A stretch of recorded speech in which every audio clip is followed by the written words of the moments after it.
I am an ambulatory vet, so I see horses of all ages. From the time that they're in the womb, we get the mare pregnant, so they're competing and being their trail horse. And the one thing they all have in common is hopefully they all get older. That is the goal. And my goal today for you as clients is to help you guys be aware of how many different ways we have to help these horses. There's so many different things that can go wrong, but we have a lot of tools.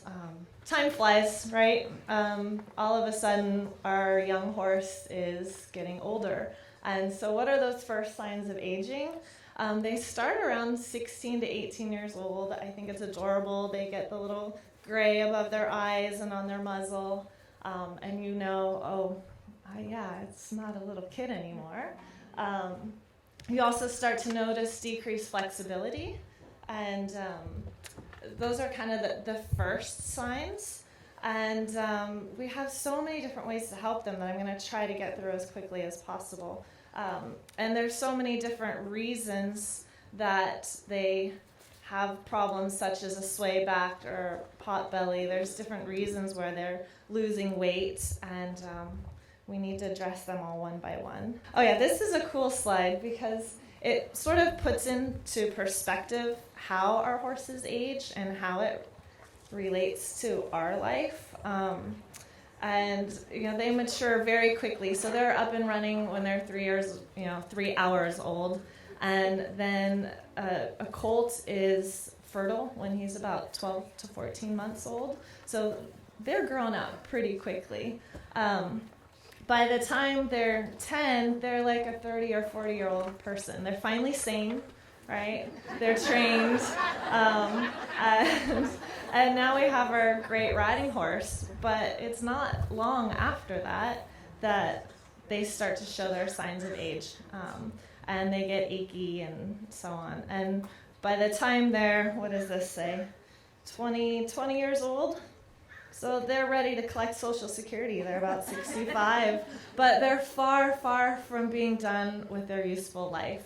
And that's where we come in, as address what little issues might be showing up.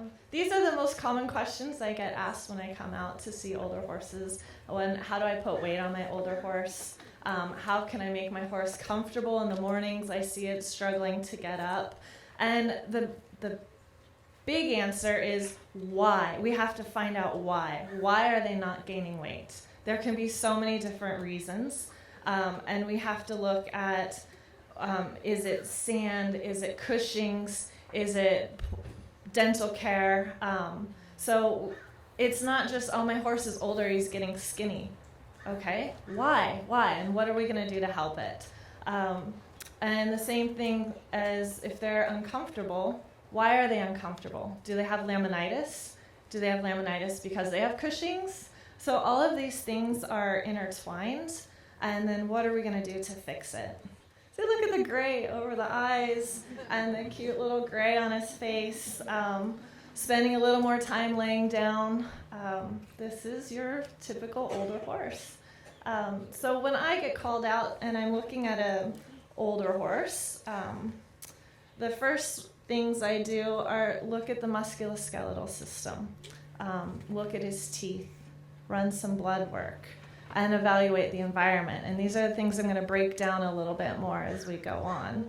Why is he laying down? Maybe he's got arthritis. And that was a great lead-in from Dr. Stevenson, because people often know that the sport horses can benefit from joint injections, but maybe your reining horse, retired because it had a bad stifle and now he's hanging out and now he's having trouble getting up and down. Well, you can inject that stifle again. You can treat it. Joint injections aren't just for the sport horses. Older horses can benefit from those treatments as well. And maybe it's not his joints. Maybe it's the ligaments. DSLD is a common thing where the ligaments get really lax, and you'll see horses kind of drop in their fetlocks. And this, again, can be related to Cushing's. And so we'll get to that because that's a big topic. And there are ways we can help. Okay, so we can't inject the ligaments and make them better, what do? We can do supportive shoeing. There are ways, this is a really cool shoe that supports the heels. It's very good to support that drop fetlock and make them comfortable. And sometimes you only need it on maybe the hind feet. And initially when these horses start to drop, their ligaments and their fetlocks drop, they're really painful and they need pain control. But you would be amazed at how many, once you give them the support that they need, they get right through it and they go on living another 5 comfortable years getting up and down. So just because you see something go wrong doesn't mean there's not a way to help them. These are some examples. I stole these slides off the internet.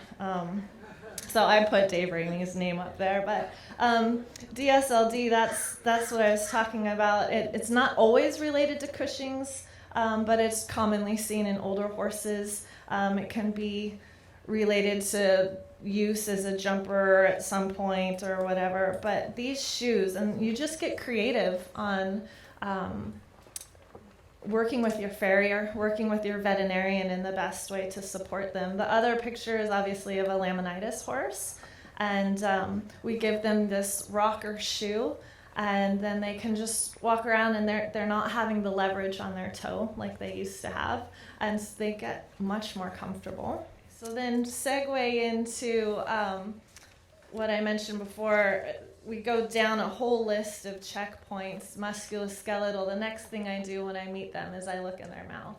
And we all kind of know that horses tend to lose their teeth when they get older, right? Well, there's more to it than that. There are some disease processes. This is specifically equine iconoclastic tooth resorption and hypercementosis, mouthful of words. But you can see on this horse the hypercementosis along the gum line. These horses get really painful, and they might go to their food and they start eating, they act hungry, and then they wander off and they go lay down. Well, are they colicky? Do their feet hurt? Do they have ulcers? Maybe their teeth hurt. And not that they're just losing teeth, but they're painful. So how do we fix this? Well, we need to delve into diagnostics. And radiographs are very helpful. This horse has both the hypercementosis, which the severe arrows are, and it also has the tooth resorption disorder. And you can see that arrow where the tooth just looks like it disappears. Our best treatment for this, when it's in an advanced state like this, is pulling the teeth. Extract those teeth, get rid of the source of pain. And it sounds really dramatic, and most owners look at me and like, I don't want to pull my horse's teeth. But they're so much happier when you get rid of that source of pain. And I put up here, there's an Equine supplement. We use that supplement to decrease the inflammation in the gingiva in the early stages and as they're healing after an extraction. But it is quite remarkable how happy these horses are with no teeth. So maybe their tongue hangs out a little bit. Sometimes it doesn't, but they're happy. So, and these teeth dental disorders and the ligament disorders and laminitis can all be related to metabolic abnormalities. Told you this was a broad topic. But so how do we define those metabolic issues? Well, we need to do lab work. So for Cushing's, we run a simple blood test. We test for ACTH. It changes a little bit during the season, so you have to know what season you're looking at. And then we need to monitor that at least once a year and see, are we at the right level of treatment? And there's a treatment. Your horse gets a little hairy and fuzzy, and he's getting sway-backed, and he's got these kind of funny fat pads on his neck, but you can still see his ribs. You may want to check for Cushing's. You might also want to check for insulin resistance. A lot of times those two things go together. So then we test glucose, insulin, leptin. If those aren't the issue, there's a lot of horses that develop liver disease. Well, not a lot actually, but not nearly as common as Cushing's. But we do treat horses for chronic liver problems. They can have long-term toxicity from eating the wrong weeds. Yellow star thistle is one that's around fiddle neck. And then over the years, we find out that their liver is not functioning as well as we thought. And there are supplements that we can help. We change their diet, put them on a very specific diet. And some of the ways we diagnose that besides blood work is ultrasounding their liver, ultrasounding their abdomen, looking at their kidneys. For kidney disease, we can ultrasound their kidneys. We can scope their bladder. Maybe they have developed uroliths, and they're urinating or struggling to urinate. So all of these things kind of progress with age. You're more likely to find urine calculi the older the horse gets. Along those lines, you've got this older horse, he has some metabolic issues. Then we have to decide what is the appropriate diet for that horse. And it's incredibly individual. So I couldn't I know the title says 5 things, but there aren't just 5 magic things to do for your older horse, other than make sure you check all of these systemic issues, musculoskeletal issues, oral issues. But for feeding, they do have increased protein requirements as they age. Not so much that they need a higher percentage of protein, but they have more trouble absorbing it. So they need absorbable sources of protein, whether that means switching from hay to a pelleted source, and some other supplemental sources like amino acids as a supplement. They also have decreased immune systems. So they're actually more likely to have parasite problems than your younger horses. It's not that you dewormed them the whole life, so why deworm them now? Well, they're actually more susceptible to parasites. And the number one thing we do is check fecals, but there are also parasites that fecals don't find. So they still need to be dewormed on a regular basis. There are stomach parasites that we don't find in a fecal, and tapeworms that we won't find in a fecal exam. I said easily digestible foods. And some of the older horses do need some appetite stimulants. We'll circle back and say a lot of reasons their appetite is down is due to pain. And so go back and find that source of pain and find why your horse's appetite is down. But in the meantime, we do have some B vitamins are a great way to help stimulate their appetite. And older horses have trouble making enough B vitamins in their intestinal tract. They they make their own B vitamins by the GI flora. Because their flora changes, they may need supplemental B vitamins as they age. And then there are some steroids we give. We save that for necessary times. Last thing, some people don't realize, but older horses get really stressed out. I mean, they're not going to shows, they're not traveling as much, but the littlest things in their herd can really upset their world. They don't see as well, and so if things around the property change, it can really upset them. They are prone to gastric ulcers, even though they're not your competition or racehorse. And Cushing's can affect their behavior, and it is technically a brain tumor. So we need to be aware, and that's my main point in this topic, is to be aware of all of these different things and how they play together. And it's not just, he's getting skinny because he's old. There's probably something to look at. So we want to make sure they have a soft place to lay down. They probably have a little more trouble getting up and down, so a sand pile is really nice for them, or a big pile of shavings. Have some friends, or not have their herd dynamics changing too much, because maybe they used to be the top of the herd and now they're the bottom of the herd and they don't get to go walk over to the water because no one will let them. So just be aware of those situations. So this is kind of the summary. These are the 5 things. Look at their musculoskeletal system. Check their teeth every 6 to 12 months, because I'm not saying you have to do something to their teeth, but take a look in their mouth and see what's going on so that we can catch it early and address it. Run the lab work. Check their liver, check their kidneys, check them for Cushing's syndrome early on so that we can get ahead of the situation. and watch those stress factors. I think, and this is my 32-year-old. I took this on his 32nd birthday. So, yeah. All right. Any questions? Yeah, so the most important thing when they don't have the ability to masticate their food is soaking pelleted types of feed, having really soft feed available to them, and still providing, it's not necessarily just grain in a bran mash, but providing roughage in the form of soaked pellet hay, so they don't have to chew. Her question is she's giving lots of supplements to her 28-year-old horse, or something, and it seems to be causing some sort of a gas colic. So your question would be? What to do? Yeah, I mean, your horse obviously has a sensitive system, right? So anything that you're giving this horse is kind of throwing it off. We do have a product called Healthy Weight that Platinum makes. That's an oil. It's an omega-3, so it's a non-inflammatory, or actually an anti-inflammatory source of calories.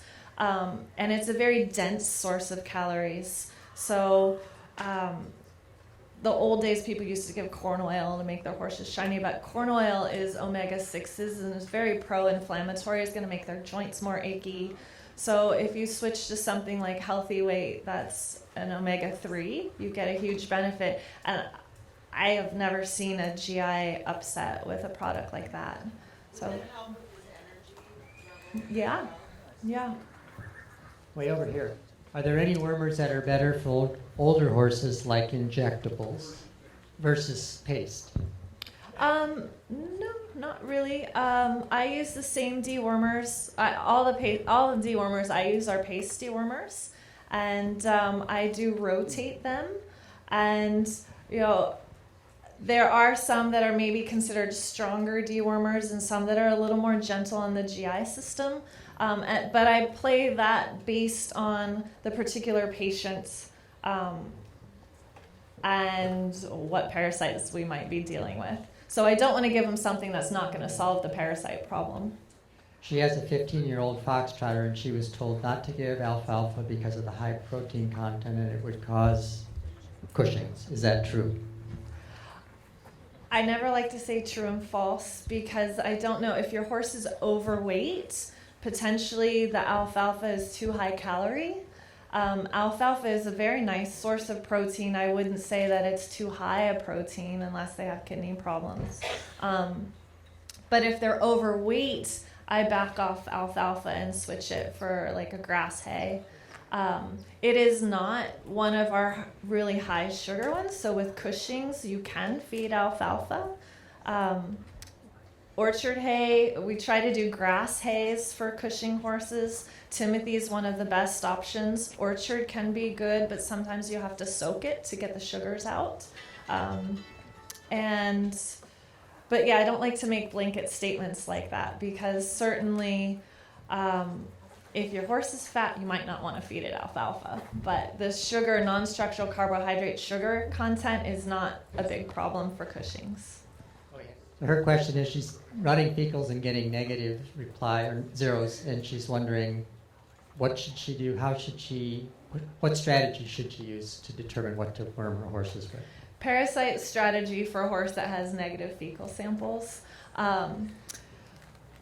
Again, it depends. I hate saying that to people, but it does. It really depends on, are they in a pasture with other horses? Are they living alone in their confined environment?